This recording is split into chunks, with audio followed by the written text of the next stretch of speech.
सामंतवाद के आस्तीन में ऐसा हथियार छिपा हुआ है जो किसी दिन उसी पर प्रहार करेगा। यह कथन किसका है? नमस्कार दोस्तों, स्वागत है आप सभी का मेरे YouTube चैनल बिहेवियर एजुकेशन उपकार की क्लास में। आज चर्चा परिचर्चा करने वाले हैं विश्व के इतिहास से महत्वपूर्ण 20 अति महत्वपूर्ण प्रश्न लिए हैं, बहुविकल्पीय प्रश्न हैं। आगामी आने वाली परीक्षा में आपके लिए लड्डू रामबाण या कहीं न कहीं ब्रह्मास्त्र के रूप में कारीगर होंगे। बस आपको जुड़ना है एक पॉजिटिव, एक सकारात्मक एनर्जी के साथ और कॉपी कलम उठा लेना है और अपने हाथ से नोट्स बनाने हैं। वही आपके लिए क्या होंगे? लड्डू साबित होंगे। तो आइए प्रारंभ करते हैं। मध्य 15वीं शताब्दी में विश्व का इतिहास क्या रहा, उससे 20 महत्वपूर्ण प्रश्नों के बारे में चर्चा परिचर्चा कर लेते हैं। वीडियो कनेक्टिंग होगी। प्रश्न नंबर पहला है, यूरोप में पुनर्जागरण का प्रारंभ किस देश में हुआ? Option A Italy, option B France, option C England, option D Germany. तो यूरोप के इटली देश से पुनर्जागरण का प्रारंभ हुआ था। ऑप्शन ए आपका राइट आंसर है, इटली देश से। ठीक है। प्रश्न नंबर दूसरा है, प्रिंसिपिया नामक ग्रंथ किसने लिखा था? तो आपको बताना है जो प्रिंसिपिया नामक ग्रंथ है यह किसने लिखा। Option A Plato, option B Newton, option C Machiavelli, option D Cervantes. तो जो प्रिंसिपिया नामक ग्रंथ है ये किसने लिखी? ऑप्शन बी आपका राइट आंसर है, न्यूटन द्वारा लिखी गई है। ठीक है। प्रश्न नंबर तीसरा आपके लिए इस प्रकार है, गुरुत्वाकर्षण के सिद्धांत की खोज किस वैज्ञानिक ने की थी? Option A Boccaccio, option B Newton, option C Galileo, option D Archimedes. तो गुरुत्वाकर्षण के सिद्धांत की खोज किसने की? न्यूटन ने की थी। ठीक है। वहीं आपको पता है गैलीलियो ने किसका आविष्कार किया? दूरबीन का आविष्कार किया था। आर्किमिडीज का सिद्धांत क्या कहता है? यदि किसी वस्तु को पूर्ण या आंशिक रूप से द्रव्य में डुबाया जाए तो उस पर लगे उत्प्लावन बल द्वारा हटाए गए द्रव्य और उसके द्रव्य के भार के बराबर होता है। यही क्या है? आर्किमिडीज का सिद्धांत है। व्याख्यात्मक रूप में अगर जानना है आर्किमिडीज के बारे में तो फिजिक्स का जो सामान्य अध्ययन वाला हमारा सीरीज है वो आप देख सकते हो, वहां आपको इनके बारे में और अच्छे से मैंने समझाया है। प्रश्न नंबर चौथा आपके लिए इस प्रकार है, समुद्री मार्ग से विश्व की परिक्रमा सबसे पहले किसने की थी? Option A Columbus, option B Marco Polo, option C Hawkins, option D Magellan. तो किसने की थी? ऑप्शन डी आपका राइट आंसर है, मेगेलन ने क्या किया था? समुद्री मार्ग से विश्व की सबसे पहले परिक्रमा की थी। प्रश्न नंबर पांचवा है, नई दुनिया की खोज करने वाला महान नाविक कौन था? नई दुनिया के नाम से किसे जाना जाता है? किस देश को जाना जाता है? बताओ मुझे।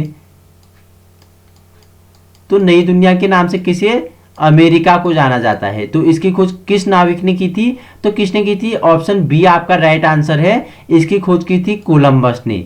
वही वास्को डी गामा भारत कब पहुंचा था? 1498 में क्या वास्को डी गामा भारत पहुंचा था। भारत के किस स्थान में? केरल के कालीकट तट पर पहुंचा था वास्को डी गामा। ठीक है। प्रश्न नंबर 6 आपके लिए इस प्रकार है, उत्तमाशा अंतरीप की खोज किसने की थी? तो किसने की थी? बार्थोलोम्यू डियाज ने की थी उत्तमाशा अंतरीप की खोज। प्रश्न नंबर 7वां है, प्रोटेस्टेंट धर्म का संस्थापक था तो कौन था? प्रोटेस्टेंट धर्म का संस्थापक कौन था? जॉन कॉल्विन हो गए, जॉन हंस हो गए, मार्टिन लूथर हो गए या जुंगली हो गई। तो प्रोटेस्टेंट धर्म का संस्थापक कौन था? ऑप्शन थर्ड आपका राइट आंसर है, मार्टिन लूथर क्या थे? प्रोटेस्टेंट धर्म के संस्थापक थे। वहीं प्रश्न नंबर 8वां है, आक्सबर्ग की संधि कब हुई थी? तो कब हुई थी? ऑप्शन ए आपका राइट आंसर है, 1555 में आक्सबर्ग की संधि हुई थी। किस किस के मध्य हुई थी बताओ मुझे।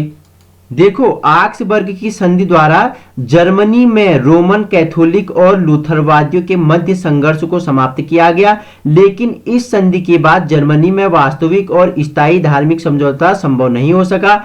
आक्सबर्ग की संधि में सिर्फ रोमन कैथोलिकों तथा लूथरवादियों को मान्यता मिली थी। कब हुई? मैंने आपको बता दिया, 1555 ईस्वी।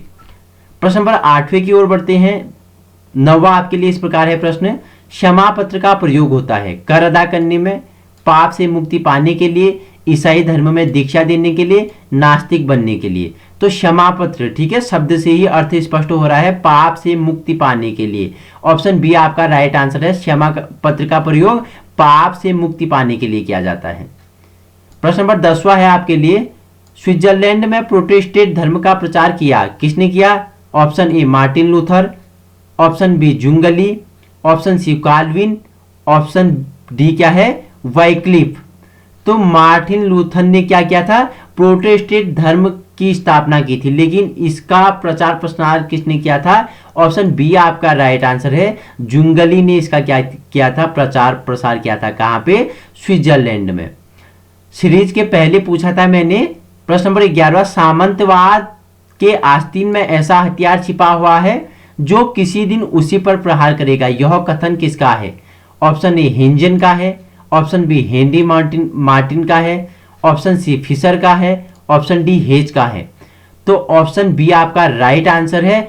हेनरी मार्टिन क्या बोलते हैं? सामंतवाद के आस्तीन में ऐसा हथियार छुपा है जो किसी दिन उसी को क्या करेगा? समाप्त कर देगा, उसी में प्रहार कर देगा। प्रश्न नंबर 12 है, सामंतवाद की विशेषता नहीं है। ऑप्शन ए जागीर, ऑप्शन बी संरक्षण, ऑप्शन सी धन, ऑप्शन डी संप्रभुता। तो क्या नहीं है सामंतवाद की विशेषता? तो धन इसकी विशेषता नहीं है, बाकी जागीर, संरक्षण और संप्रभुता है। प्रश्न नंबर 13 आपके लिए इस प्रकार है, सामंतवाद का कौन सा दोष था? तो कौन सा दोष था? युद्धों पर नियंत्रण, ऑप्शन ए, ऑप्शन बी राज्य की उन्नति, ऑप्शन सी राजा की सैन्य सहायता, ऑप्शन डी शोषण। तो सामंतवाद का कौन सा दोष था? शोषण क्या था इसका सबसे बड़ा दोष था। प्रश्न नंबर नेक्स्ट है 14, निम्नलिखित में से कौन सा कारण सामंतवाद के पतन के लिए उत्तरदायी है? ऑप्शन ए राजाओं का संरक्षण, ऑप्शन बी पारस्परिक संघर्ष, ऑप्शन डी अपार धन, ऑप्शन डी पूंजीवादी का विकास। तो ऑप्शन बी आपका राइट आंसर है। सामंतवाद के पतन का कारण क्या था? पारस्परिक संघर्ष था। प्रश्न नंबर 15 आपके लिए इस प्रकार है, मैनर प्रणाली का संबंध है, ठीक है, जो मैनर प्रणाली है उसका संबंध किससे है? वेरी इंपॉर्टेंट है। तो किससे है?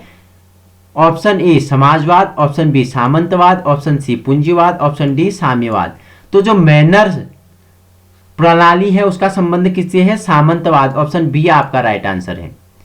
प्रश्न नंबर 16 है, गुलाबों का युद्ध किनके बीच हुआ था? तो गुलाबों का युद्ध किनके बीच हुआ था? सामंतों के बीच हुआ था। ऑप्शन ए आपका राइट आंसर है। गुलाबों का युद्ध सामंतों के मध्य हुआ था। प्रश्न नंबर 17 आपके लिए इस प्रकार है, वह ट्यूडर राजा कौन था जिसने सर्वप्रथम अत्याचारी सामंतों का दमन किया था? कौन था? हेनरी सप्तम था। प्रश्न नंबर 18 है, धर्म सुधार आंदोलन किस शताब्दी की घटना है जिसने ईसाई जगत को दो भागों में बांट दिया?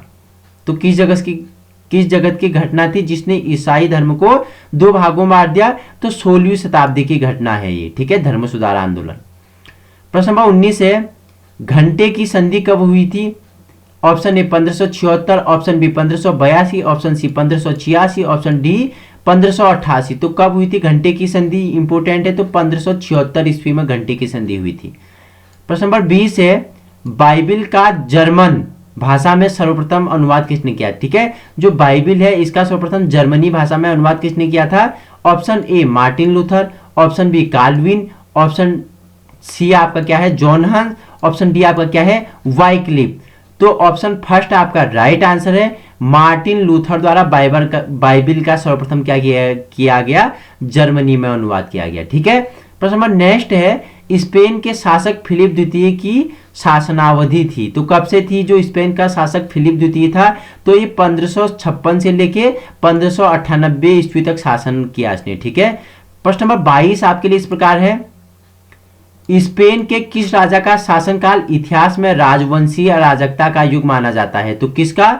ऑप्शन थर्ड आपका राइट आंसर है। चार्ल्स द्वितीय का क्या माना जाता है? शासनकाल इतिहास में राजवंशीय अराजकता का युग माना जाता है। प्रश्न नंबर 23 आपके लिए इस प्रकार है, 30 वर्षीय युद्ध की अवधि थी, तो कब थी? 1618 से 1648 ईस्वी तक। प्रश्न नंबर 24 है, वेस्टफेलिया की संधि कब हुई? तो वेस्टफेलिया की संधि कब हुई? 1648 ईस्वी हुई। प्रश्न नंबर अंतिम है, डोवोल्यूशन का युद्ध कब आरंभ हुआ? तो आप मुझे कमेंट में बताएंगे डोवोल्यूशन का युद्ध कब आरंभ हुआ था? इसके बारे में हम चर्चा परिचर्चा करेंगे नेक्स्ट पार्ट में। Thank you so much.